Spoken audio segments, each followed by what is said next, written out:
আসসালামু আলাইকুম। আপনারা সবাই কেমন আছেন? আশা করি সবাই খুব ভালো আছেন। আমরাও আলহামদুলিল্লাহ অনেক ভালো আছি। সোশ্যাল মিডিয়ার জগতে বর্তমানে অনেক ঘটনাই ঘটছে, অনেক কিছুই আমাদের সামনে আসছে। ফেসবুকের মাধ্যমে অনেক কিছু দেখি, কিন্তু আমার কখনো কারো কোনো পোস্ট বা ভিডিও দেখে ফেসবুকে ব্যাড কমেন্ট করতে ইচ্ছে করে না। আমার যদি তার ভিডিও পোস্ট ভালো না লাগে আমি ইগনোর করে চলে আসি, কিন্তু কাউকে কখনোই আমি ব্যাড কমেন্ট করি না। বর্তমানে ফেসবুকের একটি ভাইরাল টপিক হচ্ছে নাজিম, মিম আর তানিশার যে বিষয়টি, সেটা এই সাবজেক্ট বহুদিন যাবৎ চলে আসছে। নাজিম তানিশাকে ডিভোর্স দিয়েছে এই পর্যন্ত ঠিকই ছিল। ডিভোর্স দেওয়ার পর ছেলেটা মেয়েটাকে অনেক ব্লেম দিয়েছে যে মেয়েটা আগে রিলেশন ছিল, পালিয়ে বিয়ে করেছে, মেয়ের চরিত্র ভালো না, হ্যান ত্যান অনেক কিছু ব্লেম দিয়ে মেয়েটাকে সে ডিভোর্স দিয়েছে। সেই নাজিম নামের ছেলেটা মিমকে ডিভোর্স দেওয়ার পর সেই মিমের ফ্রেন্ড তানিশাকে আবার বিয়ে করেছে। তাহলে সে কতটুকু ভালো? সে যে ডিভোর্স দেওয়ার পর মেয়েটাকে এত ব্লেম দিয়েছে, এত ব্লেম দিয়ে সে মেয়েটাকে ডিভোর্স দিল। সমস্যাটা হচ্ছে আসলে আমরা নিজেদেরকে অনেক বেশি পারফেক্ট মেন ভাবি। অপর যে মানুষটা সেই মানুষটাকে আমরা এতটাই তুচ্ছ মনে করি যে তার সব ভুল আর আমার কোনো ভুল নেই, আমি হচ্ছে একজন দোয়া তুলসী পাতা, আমি অনেক ভালো, অনেক পবিত্র। অথচ মানুষ যদি একটাবার নিজের দিকে তাকাতো, নিজের দোষগুলো একটাবার দেখতে পেতো, তাহলে হয়তো এই দুনিয়াতে এত ডিভোর্স, এত সমস্যা, এসব কিছুই হতো না। আর নাজিম যে তার নিজের বউকে ডিভোর্স দিয়ে সে তার ফ্রেন্ডকে বিয়ে করলো, মিমের ফ্রেন্ডকে বিয়ে করলো, সেই তানিশা কতটুকু ভালো যে একজন বিবাহিত ছেলে তার নিজের ফ্রেন্ডের হাজবেন্ডকে সে বিয়ে করলো। কোনো ভালো ভদ্রঘরের মেয়ে কোনো বিবাহিত ছেলের সাথে কখনোই রিলেশনে জড়াবে না, সেই ছেলেটির বউ আছে জানা সত্ত্বেও।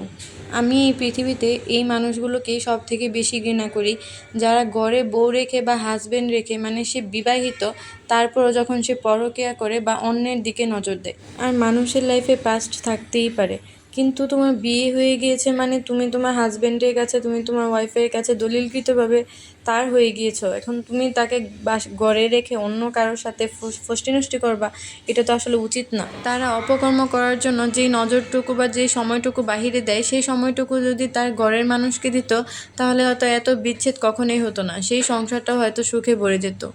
আর আমাদের বাংলাদেশে বেশিরভাগ পুরুষ তার প্রেমিকাকে রাখবে একদম তুলু তুলু করে, বাবুসোনা করে, আর তার ঘরের বউকে রাখবে দাসী বানিয়ে, যেন মনে হয় যে বিয়ে করে দলিল করে দাসী কিনে আনছে। আর এইসব তানিশার মতো মেয়েদেরকে কি বলবো, এইসব মেয়েরা যে কিভাবে পারে একজন মেয়ে হয়ে আরেকজন মেয়ে সংসার ভাঙতে, আল্লাহই জানে। দুনিয়া থেকে অবিবাহিত ছেলে কম পড়ছে যে তোদের বিবাহিত ছেলের কাছে আসতে হয়?